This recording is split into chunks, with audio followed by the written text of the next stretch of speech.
Waiting list actually waiting list তেমনভাবে এই আমাদের ক্ষেত্রে জেআরবিটির ক্ষেত্রে ওয়েটিং লিস্ট করাটা ভেরি ডিফিকাল্ট। বিভিন্ন কর্নার থেকে এসছে, আমরা রাজ্য সরকারের মতামত চেয়েছি, তবে আমাদের কাছে যা মনে হলো ভেরি ডিফিকাল্ট। কারণ আমরা জেআরবিটি যেমন টিপিএসসি কোথাও কিছু কিছু ক্ষেত্রে করে ওয়েটিং লিস্ট রাখে, কিন্তু সেক্ষেত্রে কী হয়, যেমন একটা ডিপার্টমেন্টের 5টা পোস্ট, লেকচারার বা এই এক্সটেনশন অফিসার বা এই ধরনের একটা ডিপার্টমেন্টে থাকে, এরপরে একটা সাধারণত কিছু কিছু ক্ষেত্রে রাখে। কিন্তু আমরা এখানে যে জেআরবিটির এখানে সমস্যাটা হচ্ছে কি, আমি যেমন আজকে যে 2500 জন্য আমরা অ্যাডভার্টাইজমেন্ট করেছিলাম, ফিজিক্যালি হ্যান্ডিক্যাপ এবং এক্স সার্ভিসম্যানের যে 63 জন আছে, এই 63 জনকে আমরা চাকরি দিতে পারিনি। মানে টোটাল যে সিট আছে যে প্রায় 150-150-র মধ্যে আমরা 63-কে দিতে পারিনি। টোটাল আমরা তাহলে 2437 জনকে দিলাম আমরা চাকরি। 2437 জনকে আমরা রিকমেন্ডেশন করছি, চাকরি দিনে আমরা রিকমেন্ডেশন করছি। আমরা জেআরবিটি আমরা একমাত্র রিকমেন্ডেশনই করতে পারি। আমরা এই 2437 জন ক্যান্ডিডেট যাদের রিকমেন্ডেশন করা হয়েছে, তাদের 37টা ডিপার্টমেন্টে আমরা পাঠাবো। 37টা ডিপার্টমেন্ট, এই ডিপার্টমেন্টগুলিতে ওরা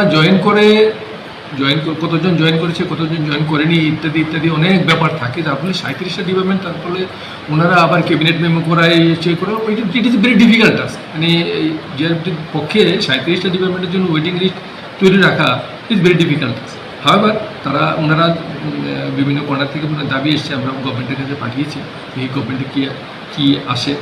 আর ইন দি মিন টাইম আমাদের যে আমরা চেষ্টা করব যে এর মধ্যেও তো আরও অনেক পোস্ট ক্রিয়েট হয়ে গেছে, আমরা জেআরবিটির চেষ্টা থাকবে যে আরও বেশি পোস্ট জন্য আরও বেশি পোস্ট যে রিকুইজিশন আছে, প্লাস এর মধ্যে যারা আমরা রিকুইজিশন পেয়েছি এর মধ্যে কিছু কিছু আরও বেশি 3-4 বছরে আরও কিছু কিছু লোক রিটায়ারমেন্টে গেছে, এইগুলির সঙ্গে একসঙ্গে ক্লাব করে এইগুলির জন্য আমরা অ্যাডভার্টাইজমেন্ট করে আবার বড় আকারের একটা নিয়োগ প্রক্রিয়া শুরু করার চেষ্টা থাকবে আমাদের JRBT.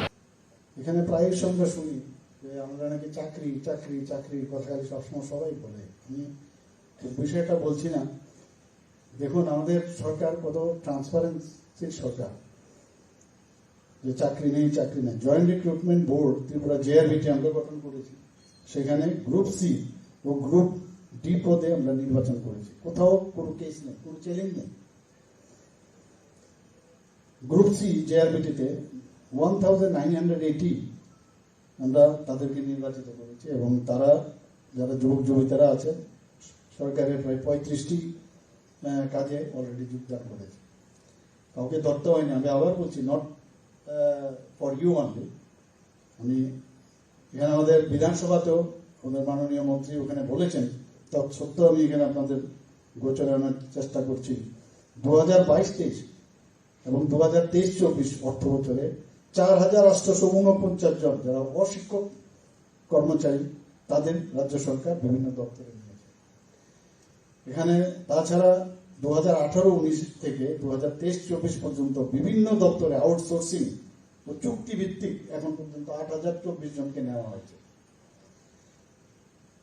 Teachers recruitment board Tripura TET পরীক্ষা 2018-19 থেকে এখন পর্যন্ত 6802 জনকে শিক্ষক শিক্ষিকা যারা টিচার নিয়মিত পদে তাদেরকে নেওয়া হয়েছে। স্পেশাল এডুকেটর তাদেরকেও প্রায় 88 জনকে নিয়মিত পদে নেওয়া হয়েছে। এখানে আমার প্রেস বন্ধুরা আছেন, আপনারা একটু কথাগুলো বলবেন মানুষকে। এরা তো রাস্তায় রাস্তায় নাবে, ওরা 10-15 জন মাঝে মাঝে ট্রাকে করে গাড়িতে করে নিয়ে আসে, 100 জনের মতো ভিড় হয়। বলবেন যে কি বলছি আমি। 2000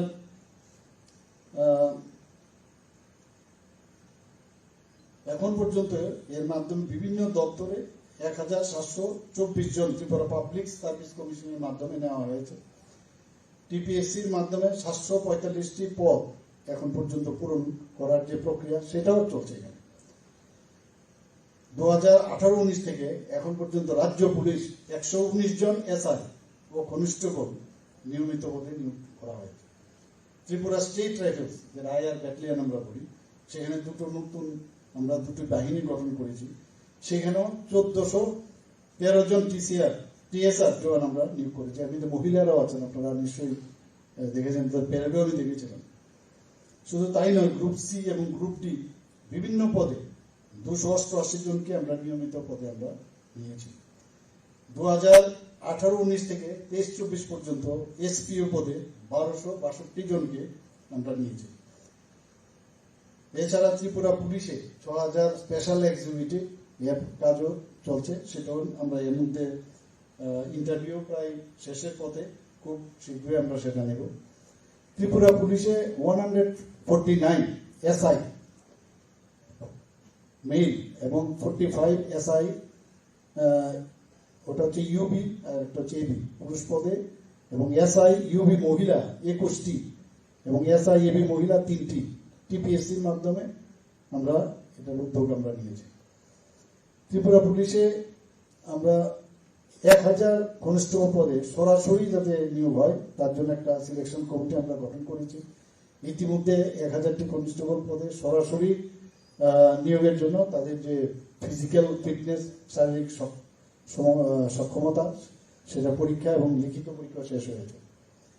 এছাড়াও 916টি কনস্টেবলের শূন্য পদে যাতে সরাসরি নিয়োগ করা যায় তার কাজও শুরু হয়েছে। তার ফলে সহজেই প্রায় 1916টি কনস্টেবল পদে সরকারি নিয়োগ করবে। বেকারদের কর্মসংস্থানের যে শূন্য পদ, তার জন্য পঞ্চায়েত দপ্তরে 2024-25 অর্থ বছরে টিপিএসসির মাধ্যমে 395 জনকে পঞ্চায়েত এক্সিকিউটিভ অফিসার পদে নিয়োগ করা হয়েছে। খালি প্লাস করবেন কতগুলো হয়েছে করে বলবেন আর কি, আপনাদের পত্রিকায় বা যাই থাকুক সেখানে বলবেন। সমাজ কল্যাণ দপ্তরে আমরা এখন পর্যন্ত 1039 জন অঙ্গনওয়াড়ি ওয়ার্কার এবং 1160 জন অঙ্গনওয়াড়ি হেল্পার সামাজিক ভাতার ভিত্তিতে তাদেরকে আমরা বলছি কর্মসংস্থান আমরা দেব, এবং সবকটা আমরা অত্যন্ত স্বচ্ছতার সাথে আমরা সেই নিয়োগটা করেছি।